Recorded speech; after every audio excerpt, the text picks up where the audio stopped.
Pak Rahmat, ini kalau kita lihat di media-media ya, baik itu media cetak, online dan juga TV, di luar Provinsi Sulawesi Selatan ini sudah ada banyak kejadian seperti angin puting beliung lah, pokoknya ada badai lah seperti itu. Nah, untuk Provinsi Sulawesi Selatan ini kan diprediksi curah hujannya cukup tinggi. Apakah nanti akan disertai dengan angin kencang atau seperti apa, Pak Rahmat?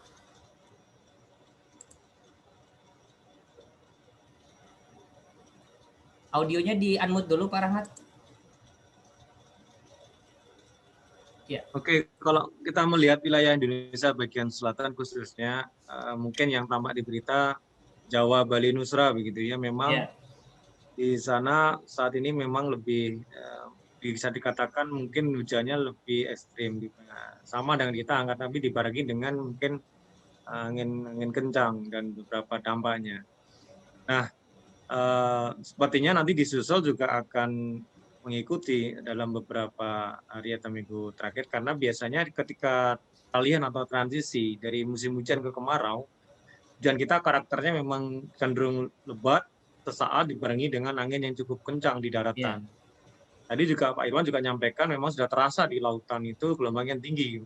Artinya memang mungkin lebih awal atau tampak lebih dulu di laut. Nah, tinggal di darat ini nanti tergantung. Kalau kita lihat awan yang terjadi saat ini, sepertinya awan-awan yang menyebabkan angin kencang, hujan lebat yang kita sebut awan cumulonimbus itu hanya beberapa spot saja yang terlihat. Mungkin belum begitu matang. Nanti ketika peralihan mendekati musim kemarau bisa jadi akan beberapa kali terjadi itu. Nah, hanya kita berharap semoga masyarakat dan kita semua itu sudah aware dan waspada, karena memang kalau kita segera cepat dapat informasi dari BMKG dan kita lakukan langkah antisipasi dengan baik, saya kira nanti dampak kerugian itu bisa kita kurangi. Itu mungkin yang bisa kita sampaikan. Baik Pak Rahmat, untuk pantauan BMKG sendiri untuk curah hujan ini kira-kira berlangsung berapa lama dan kira-kira di hari apa gitu yang paling rawan, apakah terjadinya siang, sore atau malam, apakah ada informasi? Ya, kalau pertanyaan pertama terkait dengan hujan itu sampai kapan, maka untuk wilayah Sulsel berdasarkan analisis kami secara klimatologis, hujan kita ini di bulan Desember, Januari, Februari di Sulawesi bagian pesisir barat utamanya ya, dan di tengah itu sampai dengan Februari ini tinggi-tingginya. Nanti akan menurun secara perlahan, tidak langsung turun drastis, tidak ada hujan. Itu mulai Maret, bahkan April akan berkurang. Artinya apa? Berarti di bulan Maret dan April itu masih ada hujan. Akan tetapi mungkin nanti tidak akan sesering di bulan Desember, Januari, dan Februari. Nah, pertanyaan kedua, hari apa? Itu yang sangat menarik. Oleh karenanya, sangat penting sekali teman-teman atau masyarakat selalu update info BMKG. Karena di situ kita akan update secara jam-jaman dan harian bahkan. Sehingga kita bisa pastikan untuk aktivitas kita besok atau nanti sore atau nanti siang seperti apa. Yang ketiga, kalau pertanyaan menarik terkait dengan apakah pagi, siang, sore, atau malam, maka ketika musim hujan, waktu itu bisa terjadi, akan tapi akan lebih sering di siang dan sore, bahkan dini hari sekali. Itu saya kira yang bisa kita berikan jawabannya.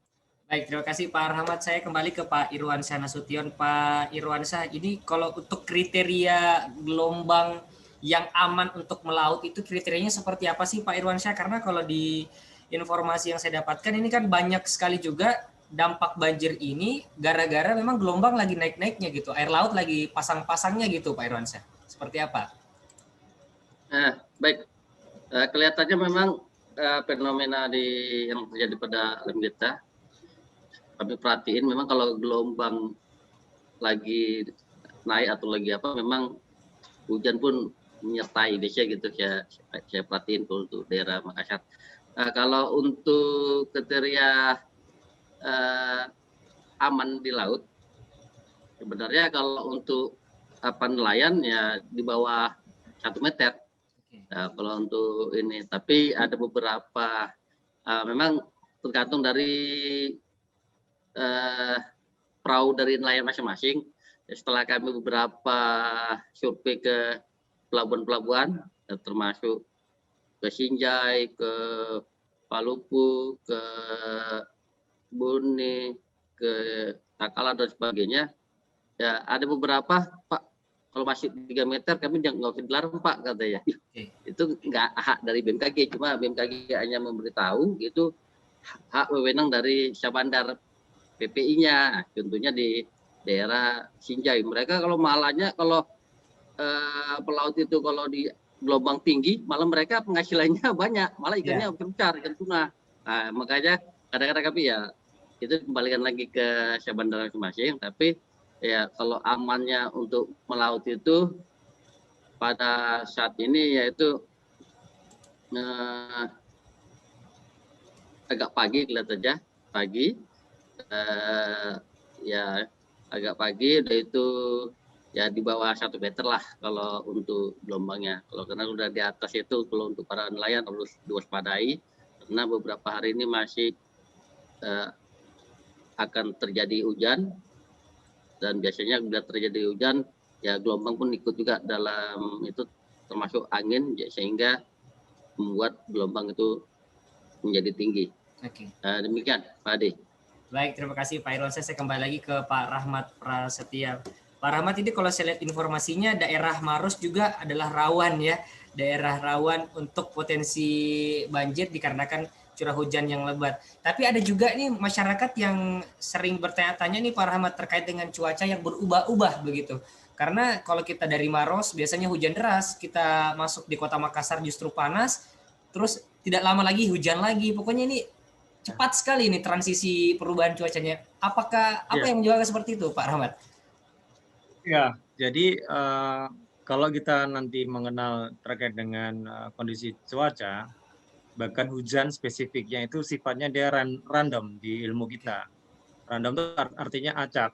Namun sesekali memang secara merata wilayah Makassar dan sekitarnya, bahkan hampir menutupi seluruh wilayah Sulawesi Selatan itu akan hujan secara merata. Akan tetapi kan lebih sering sifat hujan itu random atau acak. Maka yang dialami masyarakat adalah itulah gambaran dari ciri-ciri hujan yang terjadi di wilayah Indonesia seperti itu. Nah itu kalau kita nanti bisa perlihatkan barangkali di pertemuan ke depan, maka citra satelit akan tampak Pak di wilayah Sulawesi Selatan itu akan tertutup awan semua atau tidak. Sehingga bagian-bagian yang kita tutup itulah yang mungkin dia akan cerah di situ. Itu terlihat Pak di satelit kita.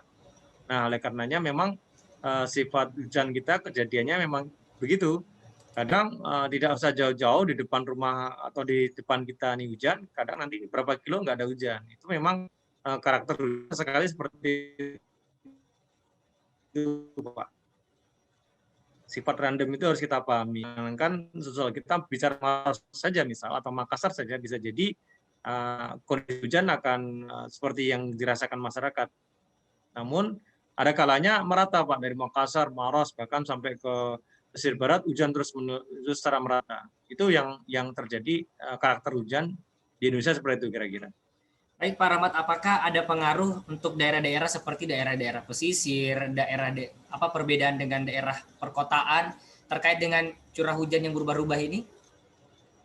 Ya pasti secara geografis akan berpengaruh terhadap proses konvektif pertumbuhan awan di wilayah masing-masing. Akan tapi dengan kondisi 2 hari ini saya yakin merata Pak antara Makassar sampai Maros, walaupun hujannya kecil ringan itu saya yakin akan merata. Karena karakter pesisir barat kita hampir mirip Maros, Makassar. Maklum karena saya baru belum ada sebulan di sini ketika melihat wilayah ini sepertinya sih sepanjang pesisir ini kalau misal kondisi 2-3 hari akan mirip Pak, bahkan di daerah yang tinggi. Jadi intinya secara geografis akan berpengaruh terhadap proses konvektif awan hujan itu.